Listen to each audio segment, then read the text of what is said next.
Salut tout le monde, on se retrouve aujourd'hui pour une nouvelle vidéo où je vais vous parler de mes lectures du mois de mai.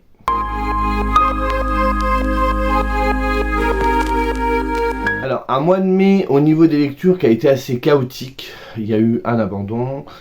Je vous avais fait une vidéo pile à lire qui au final n'a pas vraiment été respectée. Ben voilà, juste que le rendez-vous n'était pas là. Donc on va lire de la fantasy. J'en avais un peu envie au début. L'envie a dû s'estomper. C'est même sûr, puisque vous verrez au fur et à mesure que je vous présenterai les choses.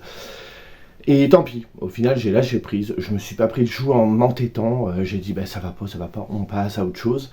Et du coup vous verrez que j'ai carrément lu autre chose. J'ai quand même lu certains livres de la pile à lire, mais j'ai aussi écouté vraiment mes envies. Et j'ai sorti un titre qui était dans ma pile à lire, je sais pas, il a popé dans ma tête d'un seul coup, j'ai dit j'ai envie de lire ça, je me suis écouté, j'ai bien fait, et voilà. Bref, on va récapituler parce que je vous parle, vous allez dire mais de quoi il parle, on comprend rien. Oui, mais je vais vous montrer tout cela en détail.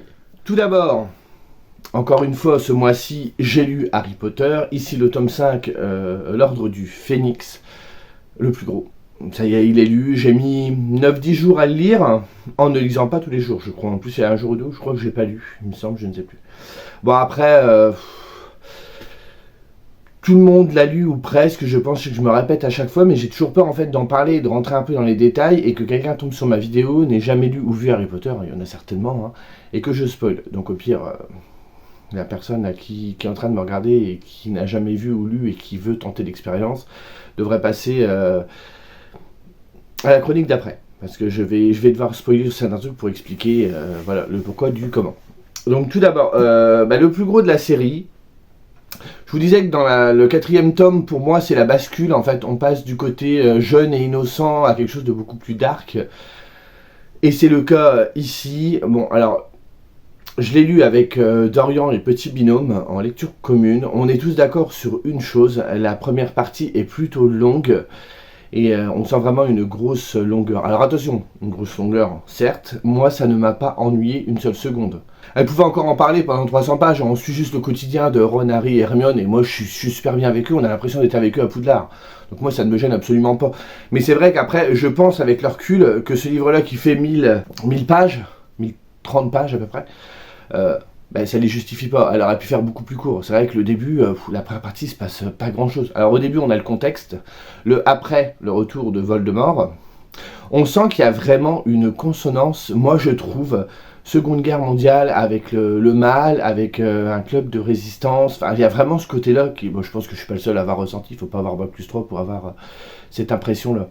Mais j'ai vraiment passé, encore une fois, un très très bon moment et je me suis encore rendu compte que j'ai très bien fait de relire cette saga culte.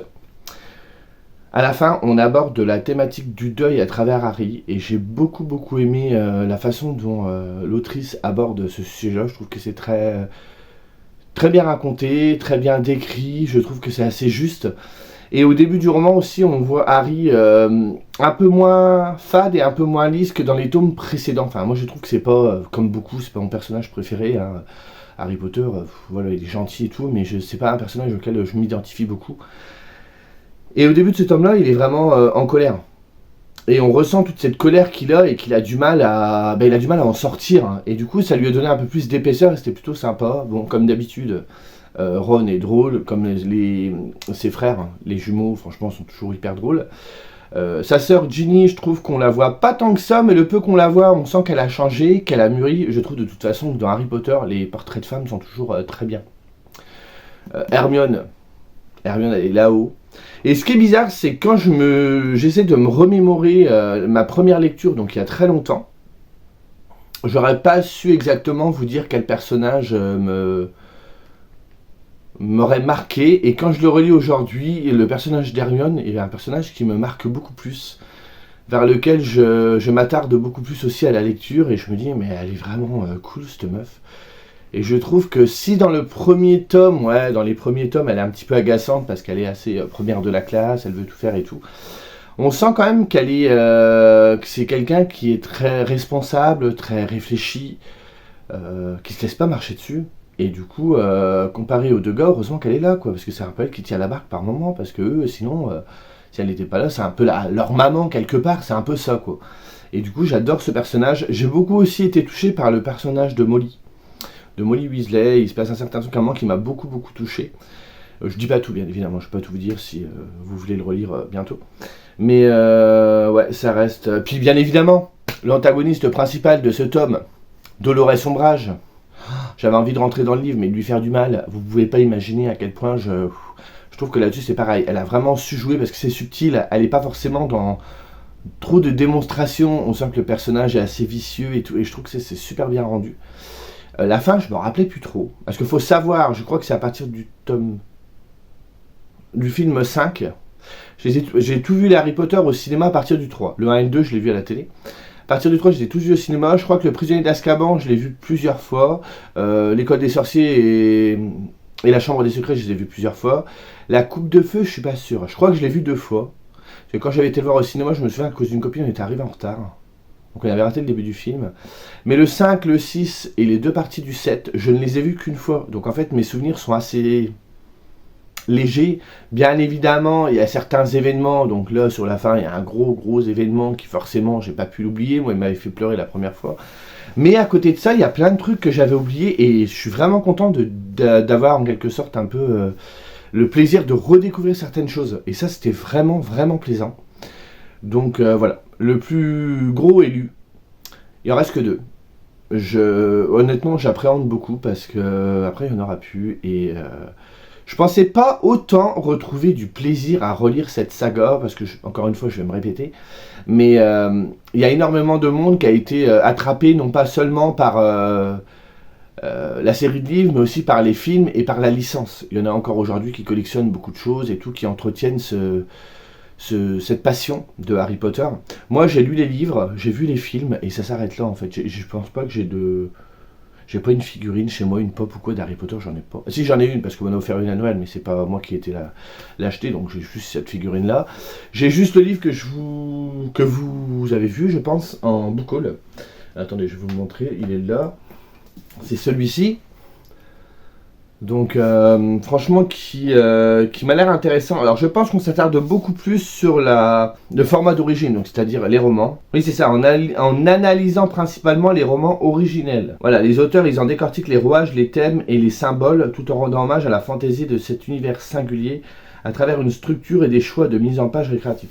Oui, donc voilà. Donc c'est pour ça que ça m'intéressait cet ouvrage parce qu'on part vraiment sur l'écriture des romans qui va donner du coup... place ensuite à tous les dérivés, c'est-à-dire les films, la pièce de théâtre et tous les goodies en fait. Donc voilà. Je trouve que c'est une œuvre aussi qui est assez intemporelle, qui ne vieillit pas et qui du coup peut parler encore à des jeunes aujourd'hui, même si voilà, je pense qu'Harry Potter, je sais pas si aujourd'hui les jeunes se jetteront dessus autant que, même si tout le monde connaît, mais ils iront plus facilement je pense vers les films. En plus voilà, quand vous êtes un peu jeune, lire ce genre de pavé, parce que, honnêtement même dedans, c'est pas écrit spécialement gros, même si voilà, la plume elle est fluide de ouf et moi vous savez je mettais une petite playlist musicale enfin, une bande sonore de Harry Potter ou d'inspiration de l'univers de Harry Potter et je disparaissais en fait, il n'y a plus rien et j'étais pendant 1 heure ou 2 heures par jour dans le livre et il n'y a plus rien qui existe quoi, et je suis bien dedans. Et voilà, quoi dire de plus hein, si vous n'avez pas découvert Harry Potter, tentez le coup, franchement c'est vraiment bien et plus on avance, plus il y a de densité, plus il y a de réflexion, plus c'est sombre et plus j'adore. Mais voilà, je pense que la plupart d'entre vous l'ont déjà lu et apprécié à juste titre. Du coup, ensuite, j'étais parti sur la lecture du Dernier Souffle, donc le tome 2, Le Sang. Je n'ai pas le livre sous la main, donc je vous mettrai une vidéo, une image. Gros souci. Alors en fait, j'avais découvert le tome 1 au mois de septembre l'année dernière. On suivait un jeune homme qui était fils d'un mec qui tenait une armée et qui était pote, alors je sais plus les noms, donc je vais être un peu flou. Dont donc son père, qui était très ami avec le roi de ce royaume. Manque de bol, le père à un moment veut sauver le roi, puisque ils sont vraiment meilleurs amis, il se met devant, ils sont sur une bataille, et lui se met devant, et il prend l'épée à la place du roi. Donc il se sacrifie pour son ami. Et le roi, du coup, va un peu surprotéger, du coup, le fils de son pote, donc Will, et également sa sœur. Et tôt ou tard, le roi finit par mourir. Manque de bol, il a un fils qui va reprendre le royaume et son fils est tout l'opposé de son père, c'est quelqu'un de vraiment de mauvais. Et il va envoyer Will dans un autre territoire pour essayer de négocier des alliances et compagnie, je reste assez flou. Mais entre-temps, Will va assister à l'assassinat d'une sorcière. Et pris de compassion, il va avoir un geste envers elle plutôt affectif, plutôt humain. Ça va toucher cette sorcière et elle va lui offrir un don particulier, je ne vous dis pas lequel. Et d'ici va débouler, de tout ça va découler une grande aventure. J'avais beaucoup aimé le tome 1, même si je trouvais qu'il y avait quand même certaines phases un peu manichéennes, le bien, le mal, mais ça restait vraiment très plaisant à lire et je trouve que Enfin, pour ma part, j'ai jamais trouvé ça dans une lecture, que ce fameux don, qu'on découvre qu'à la moitié du roman, c'est pour ça que je vous dis pas quoi, était vraiment intelligent et ça amenait une certaine réflexion et perspective pour la narration de l'histoire. Et du coup, là, au mois de mai, j'ai voulu lire le tome 2. Manque de bol, je ne me souvenais plus qu'il y avait autant de personnages, donc je ne savais plus qui était qui. Même si l'autrice dissémine par endroits des rappels, mais je trouvais que c'était pas assez pour moi. Je trouvais que j'étais également, et ça c'est le gros souci, on en a déjà parlé plein de fois, notamment avec Stéphanie et Dorian, ou même avec Margot, c'est que si on attend trop entre deux tomes, le gros problème que j'ai moi spécifiquement, plus que de perdre l'histoire, c'est l'attachement au personnage. L'empathie, elle s'affaiblit ou au pire, elle disparaît. Et du coup, quand tu lis un tome, tu n'as un peu rien à faire de ce qui leur arrive. Et c'est un peu ce qui m'est arrivé là, quoi. Donc je continuais à lire. Pour vous dire, le livre, il faisait, je crois, 400 pages, quelque chose comme ça, ou 450 pages, je ne sais plus. Je suis arrivé à la page 250, mais en une semaine. Je peinais à avancer dans ma lecture. Je dis, je vais pas y arriver. Et je retentais, je dis, allez, on y va. On y va. Ah, et en fait, je m'en fous complet de ce qui leur arrive, donc c'est tout. Je suis pas venu ici pour souffrir, donc je vais arrêter ma lecture, donc j'ai abandonné. Je reprendrai un jour, sans doute, j'espère. Sinon, bah, il partira un de ces quatre si je refais du tri et qu'au final, j'en ai plus envie. C'est pas grave, c'est le jeu, ma pauvre Lucette. Mais voilà, donc j'ai préféré stopper que de stagner, parce que franchement, j'avais même pas envie de retourner au livre, je préférais faire autre chose. Donc quand vous sentez que ça arrive, vous dites c'est vraiment pas top quoi. Enfin bref. Donc du coup je suis parti sur autre chose, mais quand je vous dis autre chose, je suis parti carrément à l'opposé. Donc on était sur de la fantasy, là on passe sur du fantastique, et j'ai lu la duologie spin-off de Alan Lambin. Donc ici on suit Megan Greyford avec le premier tome Brocélia de Jean-Marc Desnos aux éditions Tornada. Vous savez mon amour pour les histoires de Jean-Marc Desnos. Ça faisait très longtemps que je n'en avais pas lu. J'avais lu Alan Lambin et j'avais lu L'œil du chaos que j'ai fini en 2022 je crois. Je crois qu'en 2023 je n'ai lu aucun titre de cet auteur.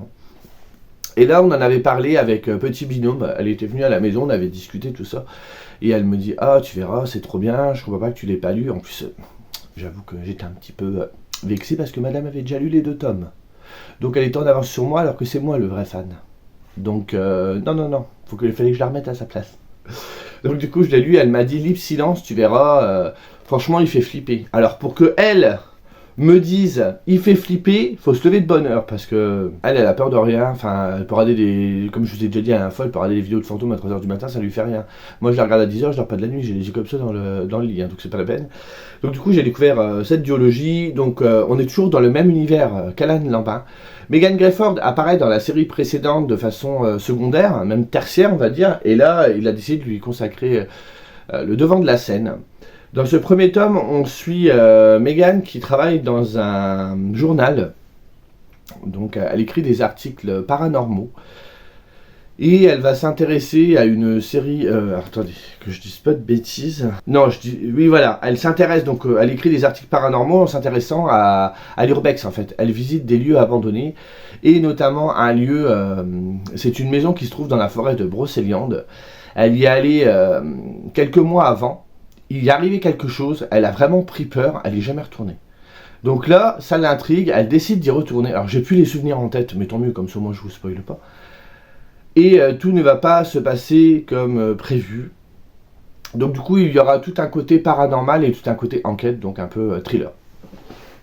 Moi, ce que je retiens toujours des... Attendez, je vais poser celui-là, je vais reprendre après. Moi, ce que je retiens toujours avec Jean-Marc Desnos, c'est qu'au niveau du paranormal, je trouve qu'on a un peu la même vision des choses. J'ai beaucoup regardé, fut un temps, des documentaires, des films, tout le tout le tatouage, beaucoup de vidéos aussi d'urbex, c'était vraiment la mode pendant un temps. Ça s'est un petit peu atténué, je trouve, via YouTube par exemple. Et on sent que Jean-Marc pratique lui-même l'urbex, les lieux hantés, les lieux hantés ou sombres, un peu, qui ont une terrible histoire.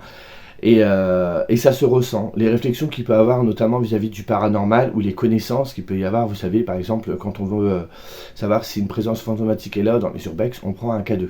Voilà. Il y a tout un vocabulaire, une série de matériel qu'on entend. Il y a la Ghost Box, je crois, si je dis pas de bêtises. Il y a plusieurs éléments que les urbexeurs, je sais pas si on le dit, bref, ont, et quand ils vont visiter des lieux et savoir s'il y a des présences fantomatiques, voilà, ils prennent ça. Donc tout ça, et tout ce jargon-là, moi je l'ai déjà assimilé, donc c'est pas trop compliqué pour moi. Si vous ne l'avez pas assimilé, c'est pas grave. Jean-Marc Desno fait des rappels régulièrement. Et du coup, au niveau de l'ambiance, au niveau des codes, c'est ceux que moi j'ai intégrés. Donc il a les mêmes, donc du coup, moi ça me parle beaucoup. À côté de ça, on ne s'arrête pas juste à faire du phénoménal, du spectaculaire. Ce que fait aussi Jean-Marc, c'est quand on va dans un lieu, il nous raconte aussi que ce lieu est témoin d'une histoire passée. Et du coup, il rend hommage aussi à ces histoires. Un lieu abandonné, c'est pas juste un lieu qui fait peur, c'est un lieu qui a vécu, un lieu qui a connu des traumatismes et un lieu qui a une histoire. Et c'est quelque chose d'assez émotionnel aussi. Et Jean-Marc Desno joue beaucoup là-dessus et je trouve que du coup le cocktail marche de ouf. Et en plus, il est une héroïne qui se laisse pas faire, donc Mégane, mais qui n'est pas aussi dénuée de sensibilité et qui reste quand même une personne fragile. Et du coup, il y a des moments, tu serres un peu les fesses, quoi. Quand tu la suis, tu te dis waouh, parce que autant je trouve qu'Alan Lambin, déjà depuis le premier, donc Alan Lambin, il y a 4 tomes, il y a La Maison Bleu Horizon, Les Prières de Sang, j'ai un trou. Je vais vous dire ça, je vais prendre une anti-sèche. Les Galeries Hurlantes et Les Couloirs Démoniaques. Voilà, vous avez 4 tomes, et je trouve que quand on lit le premier, on a un petit frisson. Enfin, moi je sais que voilà, j'ai cette sensibilité-là vis-à-vis de l'écriture de Jean-Marc Desno, donc ça arrive toujours à me faire quelque chose. Et au fur et à mesure qu'on avance dans la saga d'Alan Lambin, il monte toujours le truc d'un cran. Et là c'est encore pareil. Là avec Brocéliande, on monte encore d'un cran. Je trouve que c'est un petit peu plus sombre. Et du coup, il y a un deuxième tome qui s'appelle Silence. Et il faut savoir que ces 2 tomes-là se passent en Bretagne. Déjà à Alan Lambin, mais aussi à tout cet héritage breton avec les légendes et les contes, les croyances. Donc vous avez le Triskel déjà, voilà, on le voit à travers le symbole. Vous avez vraiment tout ça aussi qui est amené. Donc il y a le folklore en plus qui plane au-dessus et qui marche également. Et là, je crois que c'est le pire des 6. Franchement, on atteint un level où franchement, waouh, là il y a vraiment du gore. Déjà, je préfère prévenir pour les gens qui sont un petit peu sensibles. Là, on a du gore et c'est du trash. Et du coup, ça confirme ce que je disais, on gagne en puissance et on plonge de plus en plus dans le néant en fait, pas dans le néant. Dans le dark, dans le sombre, dans le fond du puits, vous voyez ce que je veux dire. Et accrochez vos ceintures parce que vous n'êtes pas prêts. Et j'ai vraiment passé un excellent moment. Faut savoir aussi, je vous disais, que Jean-Marc Desno maîtrise les termes d'urbex, de paranormal et tout. Il y a toujours une petite touche de fantastique un peu plus appuyée à un moment dans l'histoire pour montrer que c'est de l'imaginaire aussi et qu'on n'est pas sur quelque chose de réel. Et ça donne aussi un petit peu plus de cachet à ces histoires. Mais franchement, celui-là, il était costaud. Bref, j'ai passé un excellent moment. Et c'est là où je me suis rendu compte, en fait, que le dernier souffle, le tome 2, j'avais pas envie. Et j'ai vraiment bien fait parce que ces 2-là, je les ai bouffés à chaque fois. Celui-là, je l'ai bouffé sur un dimanche. Et celui-là, sur un week-end. Bon, ils sont pas très gros. Ça se lit très très bien. Et voilà, il m'en reste plus qu'un de Jean-Marc, c'est son premier écrit qu'il a fini par rééditer parce que j'avais peur de ne jamais pouvoir y l'avoir. Parce qu'il l'avait publié en auto-édition il y a très longtemps, il était épuisé et là il a retravaillé le texte et il l'a ressorti. Il me reste celui-là et son prochain sort le 4 juillet si je dis pas de bêtises, je ne sais plus le titre, Mémoire de feu. Pareil, encore une thématique qui moi me parle et j'ai très hâte de le découvrir, mais pour moi chaque fois c'était un sans faute. Alors on n'est pas sur des lectures forcément coup de cœur, parce que moi c'est un coup de cœur ou pas, voilà, c'est pas ce que je recherche, vous savez que je suis assez compliqué là-dessus et un peu chiant, mais c'est toujours un pur bonheur et toujours un grand plaisir et ça fait toujours écho avec ma manière de penser à moi, ce que écrit Jean-Marc et ma façon de voir tout ce qui est les fantômes, le paranormal et tout. correspond à, voilà, ma vision correspond à la sienne, donc ça c'est cool, parce qu'il y a des fois où vous allez lire certains romans, et il y a des partis pris de certains auteurs ou auteurices, et vous êtes là, bah moi non, je trouve que là, moi ça je trouve pas. Je pense pas comme toi. Donc du coup ça peut bloquer. Là c'est pas le cas. Donc c'est très cool. Ensuite je suis parti sur un petit graphique. C'est un petit titre que personne ne connaît. Je vous avais fait une grande découverte avec moi. Dragon Ball. Voilà. Je les ai acquéris, je les ai lus aussitôt. Ils n'ont pas fait long feu. C'est édité chez Glénat, bon comme les versions précédentes. Il y a quelques années on avait eu la version de luxe. Ici on a la version full color. C'est-à-dire que l'intégralité du manga est en couleur. Alors, je ne vais pas épiloguer pendant 3 heures dessus. Donc, vous avez ici le tome 1, vous avez ici le tome 2. À chaque fois, vous avez un petit personnage derrière, donc Yamcha et Lunch. Et vous vous doutez bien que moi, j'ai pas pu résister dès que c'est sorti. Il me les fallait, un grand fan de Dragon Ball. Et j'ai passé voilà, un super moment. Je connais l'histoire par cœur, je rigole encore comme une pintade. Ça rigole une pintade. Je pouffe. Voilà, comme un écolier devant un truc, des fois c'est de l'humour un peu potache, mais moi ça me fait hurler de rire. En plus il faut savoir que Dragon Ball... alors comment vous expliquer? Le manga s'appelle seulement Dragon Ball, il y a 42 tomes dans la version de base, et s'appelle Dragon Ball. C'est comme Naruto, les 70 ou 72, 74, je ne sais plus quand il y a de tomes, c'est 72 je crois. C'est Naruto. Après vous avez la version animée, et la version animée il sépare toujours la partie enfance et la partie adulte. Donc Dragon Ball ça fait la partie enfance Dragon Ball, la version adulte Dragon Ball Z, et Naruto vous avez la version enfant Naruto et la version adulte Naruto Shippuden. Voilà, vous suivez? Voilà. Donc là, dans cette première partie, vous allez avoir sur, je sais plus, une dizaine de tomes, je crois, tout l'apprentissage de Goku pour devenir un grand combattant. Et on est là quand il est enfant, donc il y a un petit côté naïf et innocent, et c'est vraiment tourné vers l'humour. Dès qu'on passe au côté adulte, on va être plus dans des combats, dans une échelle de puissance qui va augmenter au fur et à mesure, et des ennemis assez mortels quoi, qui sont là pour détruire le monde ou détruire Goku, vous voyez. Que là on l'a aussi dans Dragon Ball mais beaucoup moins, c'est beaucoup plus atténué. Il faut savoir que quand ce livre a été colorisé il y a déjà quelques années au Japon, c'était supervisé quand même par son auteur Akira Toriyama, et ils ont beaucoup voulu faire des couleurs qui correspondaient du coup à la version animée. Je trouve que c'est très réussi. J'avais peur que ce ne le soit pas. Et au final, quand vous regardez de très près, je trouve que c'est très beau. Je m'attendais pas à ce que ce soit aussi joli. Et pour l'histoire, je pense que vous la connaissez, hein, c'est Bulma qui rencontre Goku et ils vont aller à la recherche des 7 boules de cristal. Et derrière ça, ils vont... Akira Toriyama va prendre comme prétexte la légende du roi singe, donc qui est une légende chinoise, et la retransposer ici. Bien évidemment, il va en modifier certaines choses, mais ce qui est bien, c'est que vous avez des notes de bas de page où on vous explique quelles sont les références et pourquoi. Vous voyez comme ici.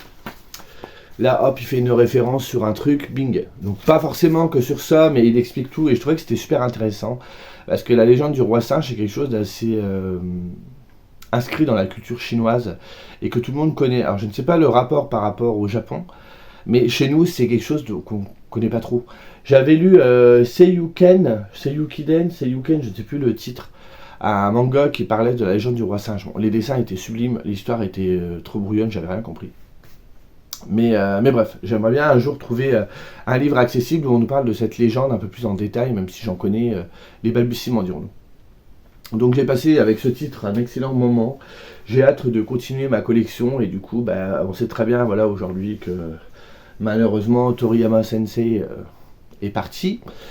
Et du coup, il n'y aura plus rien autour de ça. On m'a dit il n'y a pas longtemps que Toyotaro, qui était en collaboration avec lui et qui écrivait Dragon Ball Super, que ça allait peut-être s'arrêter. Parce que du coup, le maître, le papa de Goku n'est plus là. Donc c'est un peu compliqué de continuer tout seul. Donc je sais pas si ça va continuer ou pas. Je sais qu'elle a beaucoup de détracteurs cette série, donc moi aussi peut-être apprécié. Moi j'ai pas tout lu, j'ai lu que les premiers. Mais voilà, je suis curieux quand même de continuer l'aventure Dragon Ball. Quand on aime, on ne compte pas.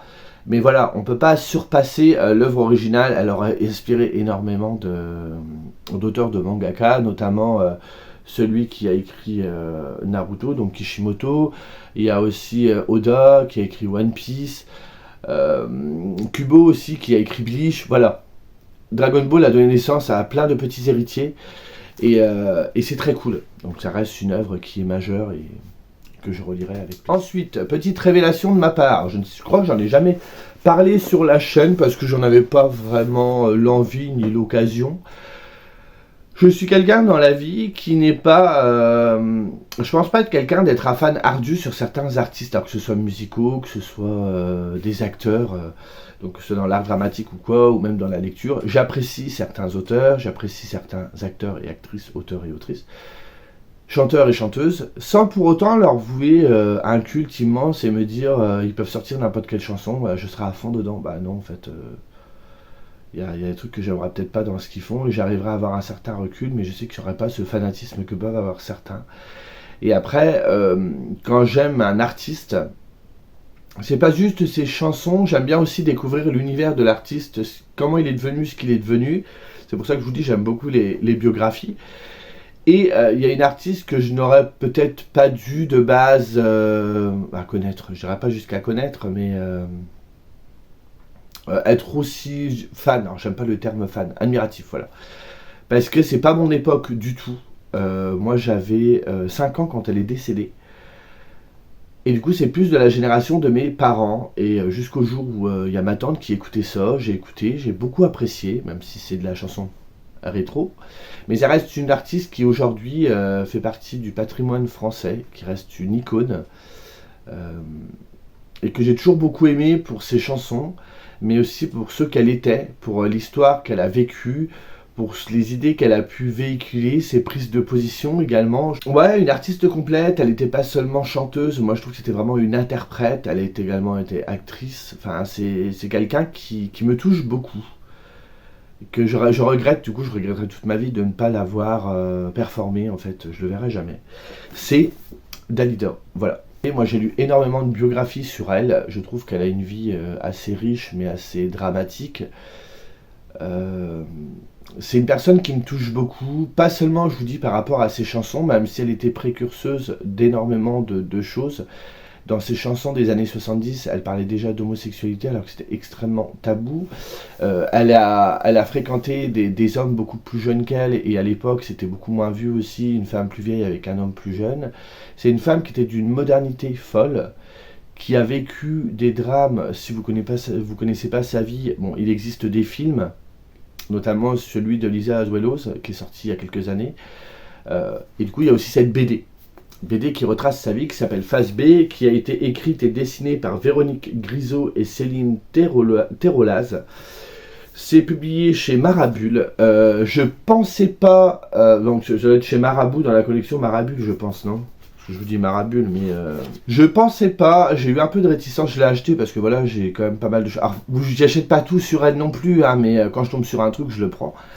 Là, je savais même pas que cette BD était sortie, je suis tombé dessus, j'ai dit bah tiens, on va tenter. Je dis pas que le dessin me touche particulièrement de base, c'est pas un style vers lequel j'irais.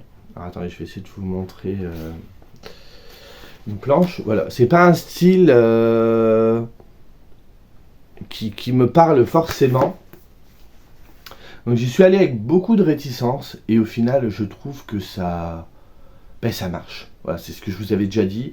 Faut pas toujours attendre, se rester bloqué sur le dessin. Il faut aussi voir le reste, l'histoire et tout ça. Là, on va retranscrire toute sa vie. Alors, c'est fait de façon assez sommaire, hein, on va pas s'attarder sur des détails. Pour ça, il faudrait plus s'attarder sur une biographie du personnage. Il y en existe énormément. Mais je trouve que là, ils retranscrivent sa vie avec les moments importants. On voit non seulement le portrait d'une artiste qui commence tout en bas et qui devient une icône, une personne respectée dans le milieu, mais également une femme qui va connaître l'amour et les désillusions qui vont avec. C'est assez violent pour elle. Et même avec difficulté, elle arrivera toujours à se relever, à toujours rester digne. Et malgré toutes les critiques, pareil, c'est une guerrière, quoi. Elle arrive à tout affronter, à pas se laisser faire. Et rien que pour ça, vous voyez, c'est vraiment une artiste complète. Et une femme d'une force et d'une authenticité folle. Moi, je peux pas en parler juste comme une chanteuse. Je trouve que c'est vraiment C'est beaucoup plus que ça pour moi. Même si voilà, elle n'est pas de ma génération, on n'aura pas du tout vécu à la même époque, parce qu'à 5 ans près, quand elle a disparu, c'est moi qui est arrivé, vous voyez ce que je veux dire. Je me compare pas à elle, attention, c'est juste pour la ligne du temps que je vous dis ça. Hein. Mais c'était vraiment émouvant, ils ont su capter les choses. Vous avez une planche à un moment que je trouve absolument fantastique, attendez, elle est là, et qui retranscrit énormément de choses. Voilà, je vous spoil un petit peu, mais si vous voulez découvrir un peu plus de choses sur elle, sans vouloir vous taper une biographie qui vous intéressera moyennement, ben, cette BD, cette espèce de petit roman graphique, est vraiment sympathique. Vous voyez, elle a une autre robe derrière. J'ai adoré, voilà. J'ai été surpris, je m'attendais à rien, et j'ai pas été déçu au final, c'était vraiment sympa. Donc voilà. Autre chose également, j'ai enfin terminé avec, en lecture commune avec Dorian, Monsieur Cabric, Demon Slayer, ça y est, j'ai lu le tome 23, j'ai terminé hier ou avant-hier, je ne sais plus. J'ai enfin, donc c'est de Koyo Haru Gotuge, c'est chez Panini. J'ai enfin découvert cette série qui a un petit peu fait parler d'elle ces dernières années, parce qu'il y a toujours, vous savez, quelques titres qui sortent du lot. Vous avez l'Attaque des Titans, donc on a entendu beaucoup parler, qui est terminé aujourd'hui. Là, vous avez Demon Slayer, et moi je me souviens que j'étais en stage à l'époque dans une librairie, et on m'avait dit « Laurent, faut que tu le lis, c'est trop bien, c'est trop bien, c'est trop bien ». J'avais acheté les premiers tomes, je les avais lus, j'ai dit ouais c'est pas mal, j'ai reposé, j'ai continué à les acheter. Et j'ai jamais repris. Et Dorian s'y les a procurés en début d'année je crois. Et petit à petit il a réussi à se faire toute la collection. Et on en parlait, tout ça, je lui dis bah écoute si tu veux les lire, moi je veux bien les lire avec toi. Je sais que s'il y a quelqu'un pour faire des lectures communes, c'est ça qui est bien aussi, c'est que ça motive beaucoup. Donc du coup on lisait 2 tomes par semaine le week-end. Et après on débriefait tous les deux. Et du coup, là, Dorian m'a dit, bah écoute, moi j'aimerais bien la terminer sur le mois de mai, comme ça au mois de juin j'attaque autre chose. Je lui ai dit, écoute, si tu veux. Donc du coup, on a lu 3 tomes le week-end dernier, et ça y est, on a enfin terminé cette série. Alors, est-ce que je vais rejoindre les avis dithyrambiques? Je me pose la question. C'était assez chaotique au niveau de mon ressenti vis-à-vis de cette lecture. En gros, on suit l'histoire de Toyotaro, qui est assez pauvre, qui vit avec sa famille, son papa est décédé, donc c'est lui qui a un peu pris le rôle de patriarche et qui subvient aux besoins de toute la famille. Donc si vous avez sa sœur Nezuko, mais il a d'autres petits frères et petites sœurs et sa mère. Il vend du charbon, et un jour il voit qu'il commence, je crois, à neiger, il fait pas beau, il se dit bah écoutez je vais descendre au village parce qu'ils habitent dans les bois, et je vais aller vendre du charbon pour qu'on se fasse un peu d'argent. Il descend dans le village pour vendre son truc, et à un moment il voit que le temps il commence à faire nuit.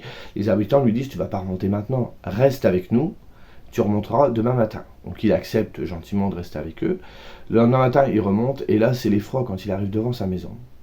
Tout le monde est mort, une boucherie, tout le monde s'est fait tuer, sauf sa sœur Nezuko qui se jette sur lui et comprend pas ce qui se passe. Et très vite, il fait le lien. En fait, sa famille a été tuée par des démons, parce que la nuit, il y a des démons, c'est pour ça aussi que les habitants lui ont refusé le fait de repartir. Et c'est un peu comme des vampires. Hein. Ils tuent, par contre, là, ils écharcutent tout le monde, mais ils boivent aussi le sang et tout, et ils peuvent contaminer, voilà, c'est ça, ils peuvent contaminer une personne.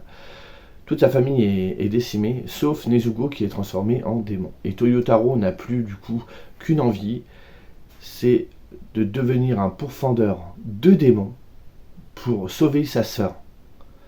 Donc il existe dans cet univers des gens dont c'est le métier de tuer les démons. En plus les démons ont une petite particularité, c'est qu'ils ne supportent pas la lumière du soleil comme les vampires. Voilà pour le début, et du coup va s'en suivre une grande aventure. On est sur du shonen classique, donc forcément ça va être toujours à essayer de devenir plus fort malgré les épreuves et tout.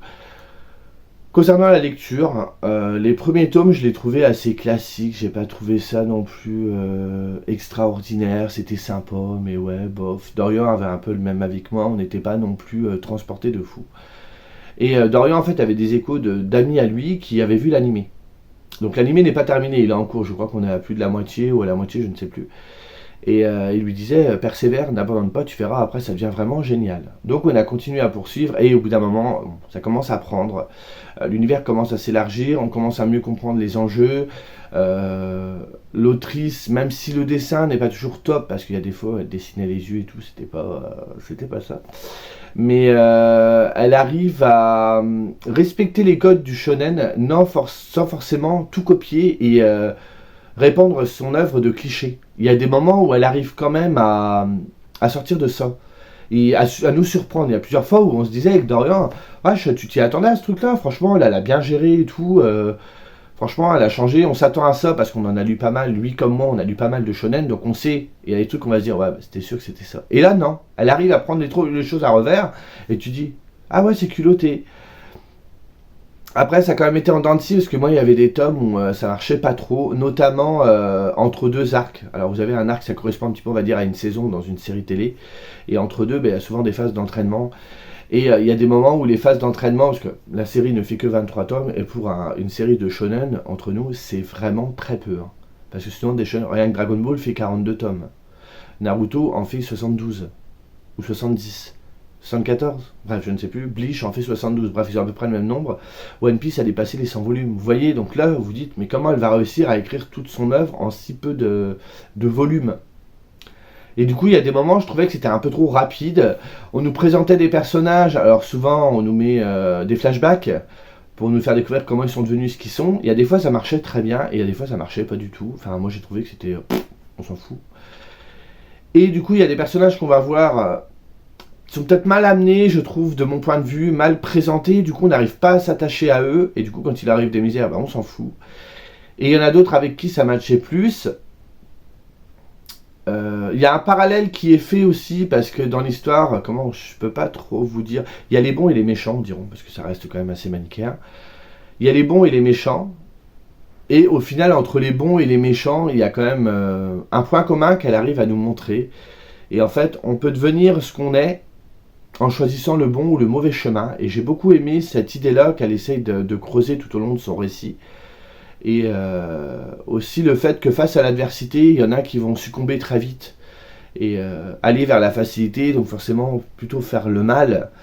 Et d'autres qui, malgré tout, malgré la souffrance, malgré les épreuves, vont rester fidèles à eux et vont rester entre guillemets gentils. Bon, j'extrapole, je caricature vraiment le truc, je ne vais pas trop vous en dire non plus. Donc ça, c'était très intéressant. Il y a toute une réflexion aussi sur la manière de combattre. Il y a vraiment de l'innovation, je trouve, dans ce qu'elle a amené aussi dans le récit. Très surprenant sur certaines choses, et surtout sur la fin.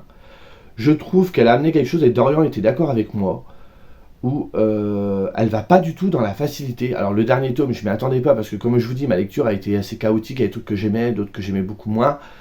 Malgré tout, le dernier tome, je me suis mis à chialer. En plus, je suis un peu encore pire que les autres, parce que j'écoutais la bande originale de l'animé pour me mettre dans l'ambiance. Donc c'est des musiques assez épiques, assez dynamiques, parce que c'est souvent des scènes de combat du coup. Et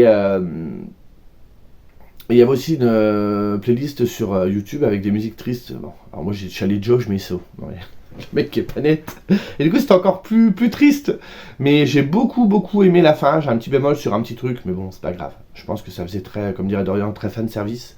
Mais voilà, je pense que ça s'adresse quand même à des jeunes de prime abord qui ont 14-15 ans. Donc je pense que ça leur parlera peut-être plus qu'à moi, parce que j'ai un petit peu plus que 15 ans.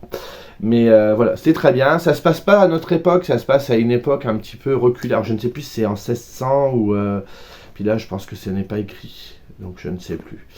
Mais voilà, il y a quand même une évolution au niveau de son dessin. J'ai beaucoup aimé aussi le fait que la mangaka, vous savez, au début, vous avez toujours un petit édito où elle parle à ses lecteurs.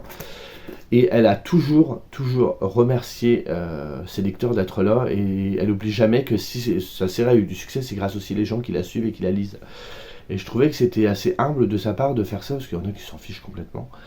Et ça reste quand même une œuvre. Alors si vous n'avez jamais lu de shonen, que vous voulez vous lancer, ça peut être très bien, ça peut marcher très bien. Je trouve pas que l'univers soit excessivement compliqué.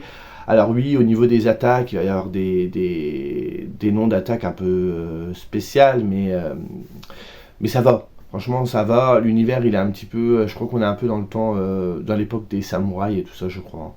Mais ouais. Et on avait peur aussi à la fin qu'il nous manque des bouts d'intrigue. Au final, elle arrive à répondre à tout. Parce que Dorian m'a fait une réflexion qui n'était pas bête du tout. Je dis pas qu'il dit des trucs bêtes d'habitude, hein, c'est pas ce que je dis. Mais Dorian dit... Parce qu'il y a des moments où l'autrice, la mangaka, elle parle avec ses lecteurs. Vous voyez, par exemple, ici, voilà. Elle nous parle... Et il y a des moments où on lui demandait de se dépêcher un petit peu dans la publication. Donc vous savez, à la base, un manga, c'est toutes les semaines ou tous les 15 jours dans un magazine. Et après, on regroupe 5 ou 6 chapitres qu'on met dans un tome. Et il faut une certaine cadence. Voilà, au niveau des ventes, au niveau des trucs, peut-être qu'ils ont voulu que ça se finisse plus tôt, je sais pas, j'ai aucune idée sur les coulisses de la création de cette série, mais elle a été un petit peu bridée au niveau de son histoire, parce qu'à un moment elle va nous raconter le passé d'un des personnages, et elle le finira par l'écrire, comme je viens de vous montrer sur la page, parce qu'elle n'avait pas assez de place. Parce que voilà, je pense que comme on est prépublié dans un magazine, on peut pas non plus faire ce qu'on veut. Je pense qu'ils sont limités au niveau du nombre de pages ou du nombre de cases. Donc du coup, elle le finissait par nous narrer les choses de façon écrite, et ça la frustrait un petit peu. Et on se demande si à par moment, parce que ce que Dorian a dit était très juste, si elle a pas... on l'a pas empêché de tout décrire. Donc du coup, il y a des moments où on trouvait que c'était pas très fluide. On passait d'un truc à l'autre, j'étais là, ouais, enfin, j'ai pas trop compris. Est-ce que c'est pas dû à ça? Je ne sais pas. Et du coup, ça rend un peu, par moments, son œuvre chaotique. Par contre, je trouve qu'arrivé les derniers tomes, elle maîtrise absolument son récit. Et les derniers tomes, il y a un rythme qui est mis en place et qui est vraiment, vraiment addictif. C'est pas trop long, c'est pas trop court, parce que c'est pareil, des fois, il y a des mangas où vous avez des combos sur 5-6 tomes, on finit par s'ennuyer. Là, pas du tout. Tout est vraiment bien maîtrisé jusqu'à la fin et on se dit mais comment ça va se terminer, comment ça va finir. Il y a vraiment ce truc, elle nous tient et elle nous lâche plus quoi. Et franchement c'est une œuvre à découvrir. On m'aurait demandé il y a 10 tomes, je me serais dit est-ce que j'ai envie de la continuer déjà, parce que heureusement qu'il y avait Dorian, parce que je sais pas si je serais allé jusqu'au bout tout de suite. Je dis pas que j'aurais jamais lu jusqu'au bout, mais il y avait vraiment des tomes où je les refermais, je me disais putain je me suis fait chier quoi. Il y a le fait aussi que j'avais acheté le coffret, alors il est là, il est derrière parce qu'il est encore emballé, je n'ai absolument pas de place. Et je me suis dit, mince, j'ai acheté le coffret pour tous les ranger et au final la série bof. Mais non en fait, c'est vraiment... faut la lire jusqu'au bout pour vraiment voir vraiment l'étendue de ce qu'elle a pu faire. Et elle nous montre des personnages qui ne sont pas seulement des héros, vous savez, sans peur et sans reproche, c'est les plus forts et tout machin. C'est aussi des êtres humains qui sont faillibles, qui ont des points faibles. Et sur les derniers tomes, je trouve que le mot qui peut résumer tout ça, c'est vraiment le mot solidarité. Et franchement, c'est une œuvre qui m'aura surpris jusqu'au bout, même si ça a été pas toujours nickel au niveau de la lecture, mais j'ai passé un excellent moment et je remercie du coup encore Dorian pour je sais plus si c'est lui, je crois que c'est lui qui a proposé la lecture commune, mais bref, pour qu'on lise ensemble et pour me supporter, parce que quand lui faisait 2 vocaux, moi j'en faisais 15. Vous me connaissez, je parle beaucoup, beaucoup, beaucoup. Et voilà, mais ouais, c'est bien parce que je pense que de le lire avec quelqu'un qui a les codes des shonen, enfin les codes, je dis pas que c'est un expert non plus, et moi non plus, bien évidemment, mais comme on en a lu beaucoup et qu'on a pratiqué quelques œuvres, on a vraiment bien discuté, on n'avait pas forcément tout le temps le même point de vue, il y a des trucs que moi j'ai pas vus. Il y a des fois je suis un peu con et que Dora me disait mais non mais tu penses pas que ce soit ça, je suis ah t'as peut-être raison et tout, donc il y a vraiment cet échange et ça c'était vraiment appréciable, donc un excellent moment quand même avec ce titre. Je pensais pas que je vous en aurais dit autant, je pensais que ça aurait été moins long. Et pour finir, dernier titre, du coup celui que j'ai lu sur un coup de tête, je sais pas, je l'ai acheté il y a quelques mois, je crois, je sais plus, mois d'août, septembre l'année dernière, je ne sais plus exactement, et j'avais déjà repéré en grand format à l'époque, mais j'avais dit j'attends le poche. Et j'avais acheté, je l'avais rangé, et d'un seul coup, mais me demandez pas pourquoi, je n'en sais rien, ça a popé dans ma tête, j'ai dit j'ai envie de lire ça. Donc j'ai tout arrêté, j'aurais dû lire d'autres choses, notamment l'Assassin Royal, j'ai toujours pas lu. Finirai-je un jour cette première époque de saga? Je ne sais pas. Faut que je le lise avant la fin de l'année, mais quand, j'en sais rien, on verra ça plus tard. Du coup, dernièrement, je me sentais pas de repartir sur de la fantasy, j'en avais plus envie, comme je vous disais, donc je suis parti sur carrément autre chose, et j'ai lu Mémoire d'une fourmi de Bernard Werber. Donc, il revient sur sa vie, voilà, on va dire en gros. Faut savoir, pour le contexte, que Bernard Werber, c'est un auteur que j'ai beaucoup lu il y a déjà quand même pas mal d'années. Et je crois que j'étais à jour, ou plus ou moins à jour, dans toutes ses œuvres. Bon, depuis, il leur sort à peu près un roman par an, donc j'en ai pas lu depuis des années, donc je suis vraiment en retard. J'ai pas toutes ses œuvres, j'en ai acheté pas mal. J'ai très envie d'y retourner, franchement, parce que j'ai redécouvert sa plume et je sais pourquoi j'apprécie cet auteur. Il a une façon de vulgariser tout ce qui est scientifique et nous le faire comprendre en peu de mots avec des phrases très simples. Une écriture très fluide, ça se bouffe en fait. Ça, je l'ai lu extrêmement vite. Enfin, extrêmement vite. Si on enlève le fait que je l'en aux imaginales et que j'ai dû lire 10 pages et que du coup j'ai été 4-5 jours sans lire. Mais sinon, voilà, tu lisais 100 pages en 1 heure et demie, tu as lu facile 100 pages et ça s'enchaîne très vite. Donc, il va revenir du coup sur sa vie quand il est jeune, comment il découvre cette envie d'écrire, comment il va devenir l'auteur qu'il est aujourd'hui, les succès et les échecs qui jalonnent du coup son parcours. Et il le fait d'une manière déjà que j'ai trouvé qui m'a beaucoup parlé, évidemment. Il fait à travers les arcanes majeures du tarot de Marseille. C'est-à-dire, donc au début vous avez un petit prologue. Ah non, il n'y a même pas de prologue? Je crois qu'il y avait une prologue. Non, il n'y a pas de prologue. Voilà. À chaque fois, il nous montre une arcane. Et il va pas les mettre forcément dans l'ordre. Je crois pas qu'elles sont dans l'ordre, hein, il me semble. Non, elles sont pas dans l'ordre. Il nous récapitule ce que la carte représente de façon assez succincte. Et ensuite, il va nous parler d'événements de sa vie qui rentrent en corrélation avec cette symbolique. Donc, il fait dans l'ordre, bien évidemment, il va raconter sa vie quand il a 7-8 ans. Il y a qu'au début, il nous raconte une anecdote quand il a 14 ans, mais après, il repart du début, je sais plus, il a 7-8 ans, et on va avancer dans le temps. Et à chaque fois, à certaines périodes de sa vie, bing, il se dit, ben là, je trouve que cette période-là de ma vie correspond à la carte, je sais pas, la carte 13, la carte de la mort. Donc la carte de la mort, dans les arcanes majeures, ça représente le renouveau, la mort de quelque chose pour la naissance d'autre chose, une évolution, des changements, et du coup, bing, il va nous expliquer, à cette période de sa vie, il a connu beaucoup de changements, il a dû se rendre compte qu'il devait mettre un terme à certaines choses pour que derrière, d'autres choses puissent arriver. Et il va le faire pour chaque carte. Ça, j'ai trouvé que la construction du récit, déjà, c'était vraiment ludique, et vraiment sympa. Il va nous parler donc du coup de lui en tant qu'homme, comment il a mené ses études au niveau de son milieu professionnel, voilà, pas seulement en tant qu'auteur, mais également en tant que journaliste, qu'il a vécu des déboires, qu'il a connu des gens qui ont mis plus ou moins des bâtons dans les roues, d'autres qui l'ont aidé à s'élever et qui l'ont inspiré pour certaines choses. Et à chaque fois, dans sa vie personnelle, il va nous dire, bah, il m'est arrivé tel truc, du coup ça m'a donné envie d'écrire, je sais pas, les Thanatonautes. Donc c'est venu de ça. Bon, des fois il l'écrit pas tout de suite, il va l'écrire des années plus tard, mais il y a pensé. Après il va dire j'ai rencontré telle personne, tiens ça m'a donné envie d'écrire la saga des micro-humains. Je trouve qu'il est très humble aussi quand il raconte sa vie et son parcours notamment d'auteur, parce qu'il nous dit bah, j'ai écrit cette série là, au final bon ça n'a pas trop marché, bon bah tant pis, je pense que la recette je ne l'avais pas, ou alors j'ai voulu écrire ce livre là, je me suis rendu compte que ce que j'avais écrit c'était vraiment pas terrible quoi, donc j'ai tout recommencé. Et je trouve que ça le rend profondément humain. Et je trouve qu'il faut quand même être très humble pour pouvoir parler de ses échecs avec autant de simplicité, sans se prendre pour je ne sais qui. Parce qu'il a quand même vendu des millions de livres, notamment en France, mais dans le monde. Il a beaucoup de succès, notamment en Corée. Et non, le mec est très simple. Il arrive, il t'explique les choses, mais avec une facilité. Comme si tu étais avec ton pote, en train de boire un café, qui te dit bah écoute, je vais vous le faire ça aujourd'hui, j'ai raté mon coup. Bah, j'y arriverai mieux la prochaine fois. Ça, j'ai trouvé ça topissime. Ça s'adresse aux lecteurs qui apprécient son œuvre, comme aux auteurs, des auteurs et autrices qui peut-être regardent cette vidéo. Si vous voulez lire quelque chose qui va peut-être vous conforter, vous rassurer, vous réconforter plutôt, vous rassurer, n'hésitez pas parce qu'il reste assez franc dans ce qu'il va expliquer, notamment les fourmis, quand on voit le travail de fourmis qu'il a mené pour écrire son premier tome, c'est affolant. Il s'est pris des refus, il n'a jamais rien lâché. Il donne des tips, mais il impose rien. Il dit bah écoutez, moi je fais comme ça, je trouve que c'est plus logique de faire comme ça.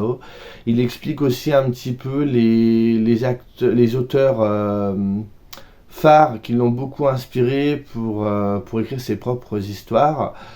Et il explique pourquoi, sa manière d'écrire, je trouve. Juste qu'il y a quelques petits bémols, c'est personnel, parce que je ne connais pas Bernard Werber personnellement, je ne connais pas sa vie à part maintenant parce que je l'ai lu. Le seul truc, c'est qu'il y a des fois, il raconte des choses et je me suis dit, et j'ai l'impression de basculer dans l'autofiction. Je sais pas, notamment au tout début.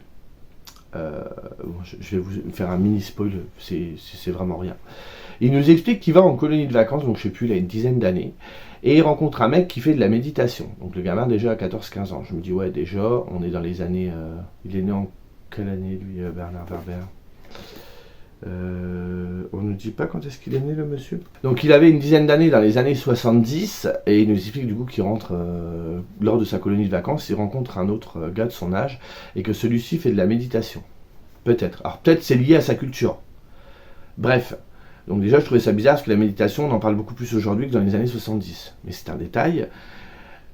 Et il lui dit que l'autre garçon va un peu lui faire l'apprentissage de ce qu'est la méditation, comment elle s'exerce, comment elle se vit, les répercussions sur l'organisme, sur le mental.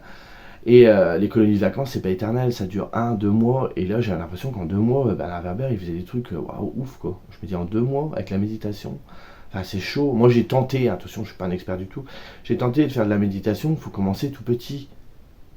Il y a du coup, faut savoir réguler sa respiration, faut savoir faire le vide dans sa tête. Alors c'est pas, faut s'arrêter au cliché, vous savez, faut s'asseoir en lotus, parce que moi si je m'assois en lotus, c'est mort, je reste coincé, hein. Faut appeler le pompier, hein. Parce que je ne ferais pas me... Mais voilà, il essaie faut y aller par étapes progressives, et je pense qu'au bout d'un moment, on peut passer à autre chose, mais en plus la méditation, je trouve que c'est pas juste faire de la méditation, c'est essayer de trouver un maître à penser derrière. C'est-à-dire qu'il faut trouver la bonne méthode qui nous correspond à nous, parce qu'il en existe plein. Moi j'avais lu notamment Jonathan Lehman, il y a aussi la chanteuse Rose qui en fait aujourd'hui. Enfin, faut lire des textes. La méditation, c'est pas juste reposer son mental et essayer d'avoir moins de pensées pendant, vous savez, c'est se poser, faire le vide et tout relâcher. Et après, ça devient un petit peu une philosophie de vie. Et du coup, il y a aussi le fait de se cultiver derrière en lisant plein d'ouvrages qui va aussi nous amener d'autres choses. C'est une philosophie en fait. Et là, je me dis, en 2 mois, il a 14 ans, enfin, il arrive déjà à faire des trucs de ouf. J'ai trouvé que c'était waouh. Et il y a 2-3 trucs comme ça qui nous expliquent de sa vie. Et j'étais en mode, ah ouais. C'est peut-être vrai, attention, je ne juge pas, c'est pas ce que je dis. Mais ça m'a surpris. Encore une fois, je peux me tromper. Mais sinon, ça reste hyper agréable. Moi, ça m'a donné envie de découvrir d'autres de ses œuvres. Par contre, je suis dégoûté.